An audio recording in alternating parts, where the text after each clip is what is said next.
4 boys found a skull inside a tree, not buried, not hidden in the ground, stuffed inside a hollow wych elm in the middle of an English wood, and nobody, in over 80 years, has ever found out who she was. This is the story of Bella in the wych elm. Spring, 1943. Britain is at war. Entire cities are being reduced to rubble. Men are disappearing on foreign soil every single day, which means one woman, dead in a Worcestershire wood, is easy to overlook. But she wasn't overlooked. Not entirely. Because someone wanted the world to know she existed. Someone kept writing her name on walls. Who put Bella in the wych elm? That graffiti appeared for the first time shortly after her discovery. Then again, and again. Decades later, it's still showing up.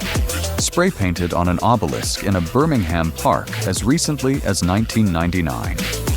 Whoever wrote it knew something, or at least they wanted you to think they did. There are things we'll get to in this story that have never been fully explained. A hand found buried separately from the body. Evidence suggesting she was alive when she was forced into that tree. And a wartime spy theory that, if true, changes the nature of this crime entirely. But to understand any of it, you need to stand in that wood on the morning of April 18, 1943. 4 boys, Bob Farmer, Thomas Willits, Fred Payne, and Robert Hart. Teenagers, mostly. They'd snuck into Hagley Wood on the Hagley Hall estate in Worcestershire to do what boys did. Poach rabbits, look for birds' nests, avoid the war for a few hours.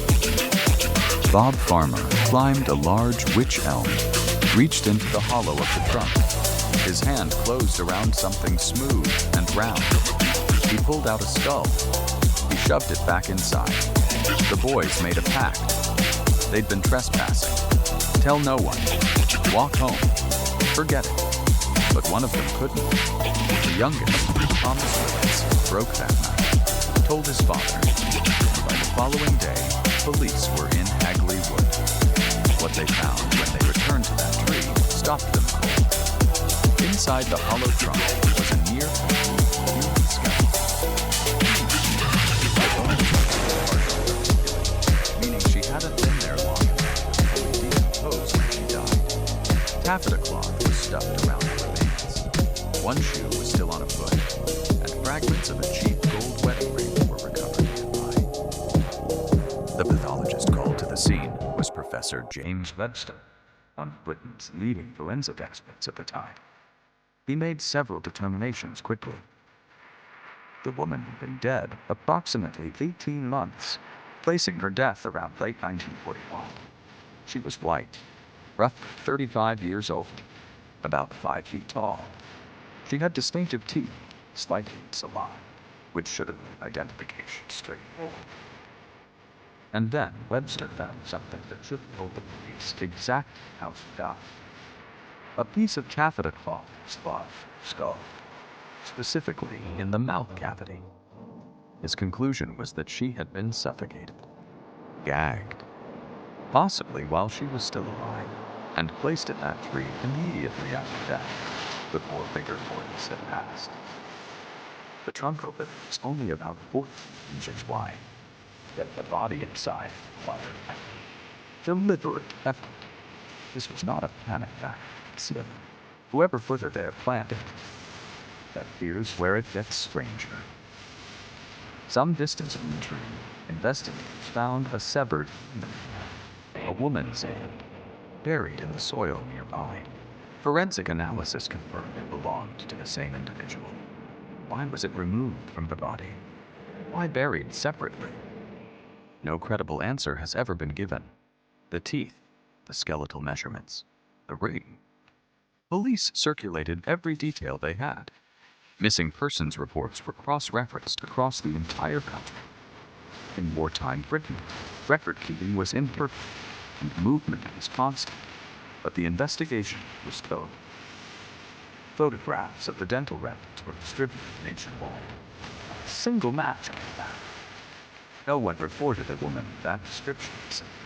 No family ever came forward. No former neighbor. No employer, no friend. She was as if she had never existed. If unsolved cases like this stay with you long after the video ends, subscribe. We uncover a new one every week. A woman doesn't vanish without a trace unless someone worked very hard to make sure she would. No identity, no known origin, no record. In a country at war, with populations being shifted, bombed out, evacuated, it was possible for a person to fall through every gap. But there's a word for that kind of invisibility when it's deliberate. Espionage.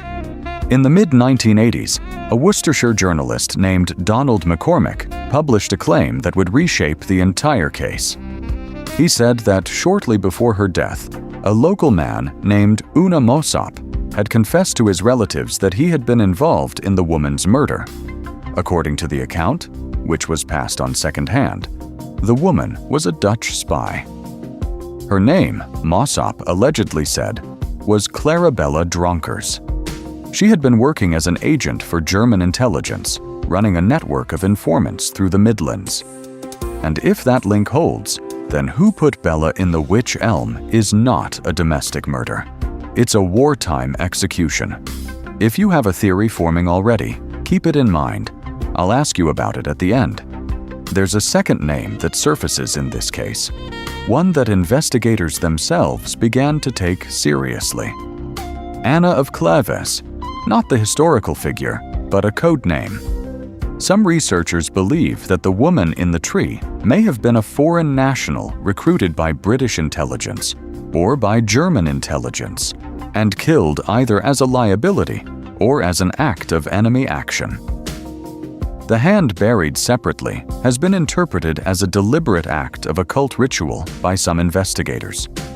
The Midlands in the 1940s had documented connections to occultist groups, including those associated with Aleister Crowley, who was himself operating in England during this period.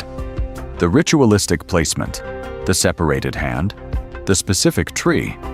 Wych elms carry folkloric weight in English tradition, associated with the dead and the underworld. That may be coincidence, it may not be. And through all of it, the spy theories, the ritual angles, the wartime chaos, that question keeps appearing on walls.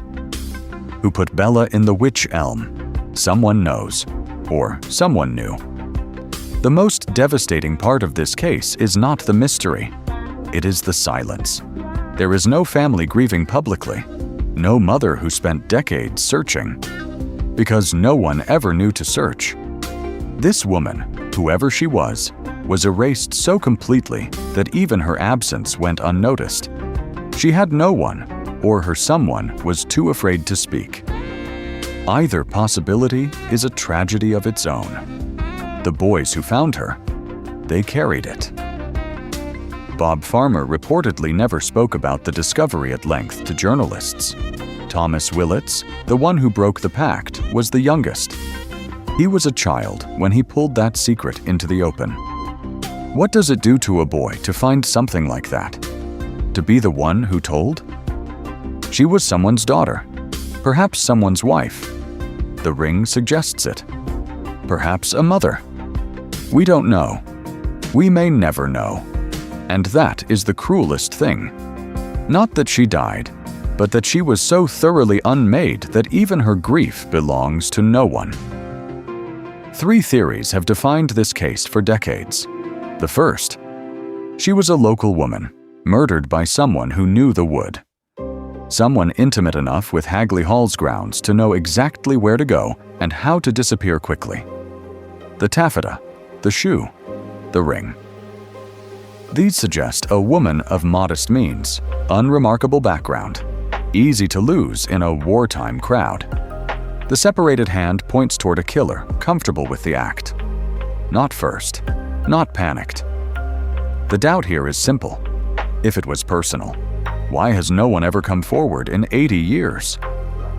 The second, the spy theory. Foreign national, operating under a false identity, eliminated when her usefulness ended or her cover was blown. This would explain everything. the total absence of records, the professional concealment, the wartime timing. It would also explain why the graffiti appeared so soon after discovery. Someone with knowledge was watching the investigation. Someone wanted acknowledgement without exposure. The doubt: the sourcing is thin. Second-hand confessions and journalist claims never verified by official records. The third: a ritual killing tied to occultist activity in the Midlands. The severed hand, the specific tree, the deliberate placement. These details align with documented practices, but this theory has the weakest evidential base, compelling to the imagination. Hard to prove. None of them close the loop. None of them give her a name. Forensic attempts have been made in the decades since. The DNA from the remains was too degraded to draw any meaningful match, so close to an answer, and the evidence just slipped away. The graffiti continues to appear. The case remains officially open. She is still inside that tree, in every way that matters. Someone put her there. Someone kept asking who. And whoever knew the answer lived out their life in silence, in the same country, under the same sky, and never said a word. Who do you think she was? A local victim? A foreign spy? Something even stranger? Tell me your theory in the comments. I read everyone.